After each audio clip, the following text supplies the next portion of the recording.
திடீரென ஒருவன் ஞானம் அடைவான், திடீரென ஒருவன் தெளிவடைவான்றாங்க. அந்த தெளிவு ஞானம் என்பது என்ன? அந்த செகண்ட்ல இருந்துட்டீங்கன்னா உங்களுக்கு வேணுங்கிறது எல்லாம் கிடைச்சிடும். பல பேருக்கு ஒரு கேள்வி, நான் மகாவிஷ்ணு அண்ணாட்ட பேச முடியுமா? உங்களுக்குள் இருக்கக்கூடிய ஆற்றலை நீங்கள் எப்போ தூண்ட போறீங்க? அதான் என்னுடைய கேள்வி. எந்த எண்ணங்கள் எழுந்தாலும் அந்த எண்ணத்தை கவனிக்க ஆரம்பிங்க. இது ஒரு மாபெரும் டெக்னிக். இது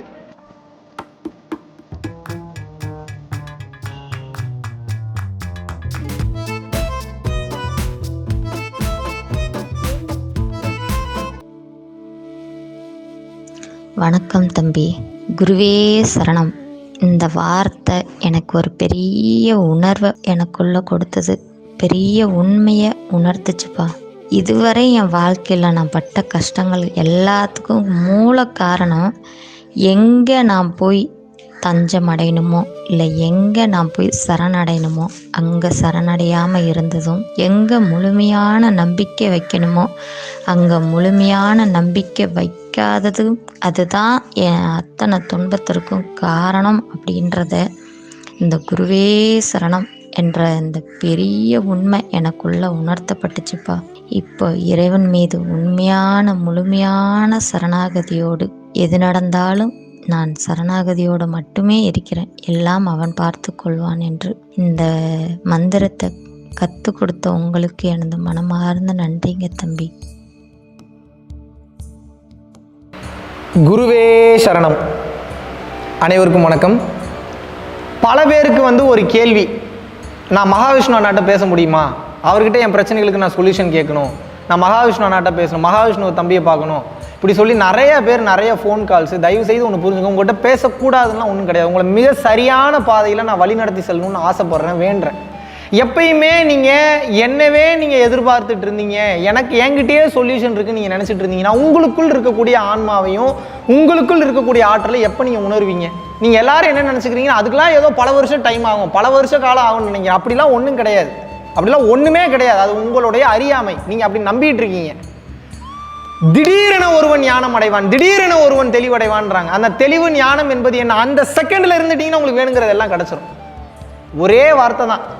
நீங்கள் இப்போ நான் இவ்வளோ தூரம் பேசுகிறேன் அப்படின்னா ஏதோ இறைவனே இறங்கி எனக்கு அருளாசி பண்ணி இதை பண்ணுறாரு அதை பண்ணுறாரு இப்படிலாம் ஏகப்பட்ட திங்கிங் உங்களுக்குள்ளே இருக்குது. ஏதோ ஸ்பெஷல் பவர்ஸ்லாம் நான் வச்சுட்டு உட்காந்துட்டு இருக்கிற மாதிரி நினைக்கிறீங்க. பவர் இருக்குது இல்லை, அதெல்லாம் ரெண்டாவது, அதை பற்றியே நான் பேசலாம், அதை விட்டுருங்க. நான் அதுக்குள்ளேயே போக விரும்பலை. உங்களுக்குள் இருக்கக்கூடிய ஆற்றலை நீங்கள் எப்போ தூண்ட போகிறீங்க? அதுதான் என்னுடைய கேள்வி. எப்போது நீங்கள் இன்னொருத்தனையே நம்பி வாழ ஆரம்பிக்கிறீங்களோ, தெரிஞ்சோ தெரியாமையோ அவங்கக்கிட்டேயே டிபெண்ட்டாக நீங்கள் போயிடுவீங்க. அந்த செயினை முதல்ல பிரேக் பண்ணணும். அதுக்காகத்தான் பார்த்தீங்கன்னா நான் பயிற்சி பண்ணுங்க பயிற்சி பண்ணுங்க பயிற்சி பண்ணுங்க பயிற்சி பண்ணுங்கன்னு சொல்வதற்குண்டான மாபெரும் காரணம் அதான். உங்களுக்குள்ளேயே சொல்யூஷன் இருக்கும்போது நீங்கள் வெளியிலேயே தேடிட்டு இருக்கீங்க அப்படின்னா 100% உங்களால் அவங்க இருக்கிற வரைக்கும் உங்களுக்கு சொல்யூஷன் கிடைக்கிற மாதிரி இருக்கும். மறுபடியும் எங்கேயாவது போய் சிக்கிப்பீங்க. ஒவ்வொரு சூழ்நிலைக்கும் அப்புறம் ஃபோன் பண்ணணும்னு தோணும், ஒவ்வொரு சூழ்நிலைக்கும் இப்போ டிக்கெட்டை போட்டு சந்திக்கணும்னு தோணும். உண்மையான தெளிவு என்பது என்னன்னா தனக்குள் தேடுவதான் மிக சிறந்த தெளிவாக இருக்க முடியும். அதை எப்படி தேடுறது? ஒரே சிம்பிளான ஒரு டெக்னிக் இன்னைக்கு சொல்லித்தரேன், நீங்கள் கற்றுக்குங்க. எந்த எண்ணம் வந்தாலும் நீங்கள் பயிற்சி என்பது பரம்பொருள் யோகம், சித்த வித்தை, கிரியா யோகம், வாசி யோகம், குண்டலினி யோகம், நவகண்ட யோகம்லாம் ஒரு பக்கம் தூக்கி ஒரு ஓரமாக வைங்க. பல பேர் பயிற்சியே பண்ணாமல் இருக்கீங்க, பல பேர் பரம்பொருள் யோகமே அட்டன் பண்ணாமல். இப்போ நிறைய பேருக்கு ஆன்லைனில் ஃப்ரீ கிளாஸ் கொடுக்குறோம், முடியாதவங்களுக்கு அது கூட அட்டன் பண்ண முடியாத சூழ்நிலையில் இருக்கீங்க. உங்கள் குடும்ப சூழ்நிலை ஒன்லி வீடியோ மட்டும் தான் தம்பி பார்க்குறேன், அதுக்கு மேலே எங்களால் பார்க்க முடியல, குடும்பத்தில் பிரச்சனை இருக்குன்றவங்களுக்காக நான் சொல்லக்கூடிய ஒரு மாபெரும் ரகசியம். இதுவும் சின்ன விஷயம் கிடையாது. மாபெரும் சித்தர்கள், மாபெரும் ஞானிகள் பயன்படுத்துகிற டெக்னிக். இதை நீங்கள் பண்ணீங்கன்னாவே எல்லா சொல்யூஷனுக்கும், எல்லா பிரச்சனைகளுக்கும் உங்களுக்குள்ளே இருந்து சொல்யூஷன் வர ஆரம்பிச்சிடும். என்ன டெக்னிக்னா நல்லா புரிஞ்சுக்குங்க.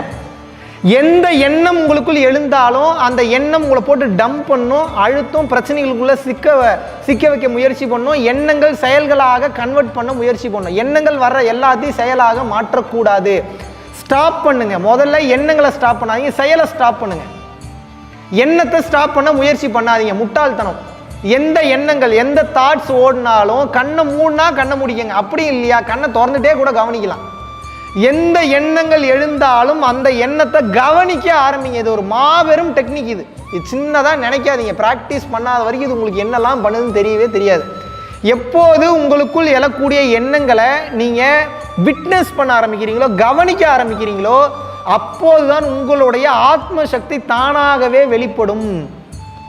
எப்போ உங்களுடைய எண்ணத்தை, உங்களுக்குள்ளே இருக்கக்கூடிய தாட்ஸை, ஒவ்வொரு தாட்டையும் கவனிங்க. நீங்கள் எதுவுமே பண்ண வேணாம், சண்டை போட வேணாம், வர வேணான்னு சொல்ல வேணாம், கொலை பண்ணுற மாதிரி தாட்டு வரட்டும், கொள்ளையடிக்கிற மாதிரி தாட்டு வரட்டும், தப்பு தப்பான தாட்டு வரட்டும், அசிங்கமான தாட்டு வரட்டும், கேவலமான தாட்டு வரட்டும், நல்ல தாட்டு வரட்டும், உற்சாகமான தாட்டு வரட்டும், அடுத்தவர்களை வாழ வைக்கக்கூடிய தாட்டாக வரட்டும், எந்த தாட்டு வந்தாலும் உடனே செயல்படுத்தாமல் அது ஜஸ்ட் கவனிங்க. உங்கள் கண்ணு முன்னாடி ஒரு அழகான மயில் சூப்பராக டான்ஸ் ஆடிச்சுன்னா என்ன பண்ணுவீங்க? அழகாக கவனிப்பீங்கல்ல? இல்லை போய் அதை உடனே ரெக்கையெல்லாம் பிச்சு போட்டு கொலை பண்ணணும்னு நினைப்பீங்களா? அதுபோல உங்கள் கண்ணு முன்னாடி ஒரு கீரியும் பாம்பு சண்டை போட்டுச்சுன்னா அதை கவனிப்பீங்கல்ல? அதுபோல உங்களுடைய கண் முன்னாடி எது நடந்தாலும் எப்படி கவனிக்கிறீர்களோ அதுபோல உங்களுடைய எண்ணங்களை மனம் கொண்டு கவனிக்க முயற்சி பண்ணணும். இந்த ஆரம்ப கட்டத்தில் இந்த தானாக எழக்கூடிய எண்ணங்களை கவனிக்க ஆரம்பிக்கும் போது ஒரு கட்டத்திற்கு மேல் ஆன்மா விழிப்படைந்து ஆன்ம சக்தி அதிகமாகிடும். ஆன்ம சக்தி அதிகமாகிடுச்சுன்னா நீங்கள் வெளியில் போகணுன்ற அவசியமே இல்லை. உங்களுக்கு மகாவிஷ்ணு வேணாம், சுப்பிரமணியம் வேணாம், விஸ்வநாத் வேணாம், யாரும் வேணாம். உங்களுக்கு நீங்களே போதும், உங்களுக்கு உங்கள் ஆன்மாவே போதும். செல்ஃப் இஸ் த குருன்னு மாறிடும் ஒரு கட்டத்துக்கு மேலே. ஆன்மா மட்டும் உங்களை வழி நடத்த ஆரம்பிச்சிருச்சுன்னா அதுவே எல்லாத்தையும் சொல்லிக் கொடுக்கும், எல்லா ரூட்டையும் போட்டு கொடுக்கும். லெஃப்ட் போகணுமா, ரைட்டு போகணுமா, எவன் நல்லவன் எவன் கெட்டவன், எதை பண்ணணும் எதை பண்ணக்கூடாது, இந்த தொழிலில் எப்படி செய்யணும் எதெல்லாம் செய்யக்கூடாது, பிஸ்னஸ் எப்படி பண்ணணும், அதில் இருக்கக்கூடிய சூட்சமம் என்ன, யோக ரகசியங்கள் என்னென்னு எல்லா ரகசியம் உங்களுக்குள்ளே தாங்க ஒளிஞ்சிருக்கு. அதை முதல்ல நம்புங்க. அதான் 100% உண்மை. எந்த புத்தகமும் தேவையில்லை. வள்ளலார் அருட்பா எழுதினார், எந்த புத்தகத்தை படித்து அருட்பா எழுதினார்? திருவள்ளுவர் திருக்குறள் எழுதினார், எந்த புத்தகத்தை படித்து திருக்குறள் எழுதினார்? பாரதியார் அத்தனை கவிதைகள் எழுதினார், எந்த புத்தகத்தை படித்து அவர் அவரோட கவிதைகள்? பாரதிதாசனை எடுத்துக்கோங்க, திருமூலர் எடுத்துக்கோங்க, எல்லா சித்தர்களையும் எடுத்துக்கங்க. சித்தர்கள்லாம் கடந்து இப்போ நீங்கள் இப்போ இருக்கக்கூடிய சேத்தன் பக்கத்தை எடுத்துக்கோங்க. மேபி அவர் புத்தகம் படிக்கக்கூடிய எண்ணங்கள் இருக்கலாம், ஆனால் அவருடைய புத்தகங்கள் நீங்கள் படிச்சிங்கன்னா அவருடைய பேட்டர்ன் தனியாக தெரியும், அவரோட ஸ்டைலே தனியாக தெரியும்.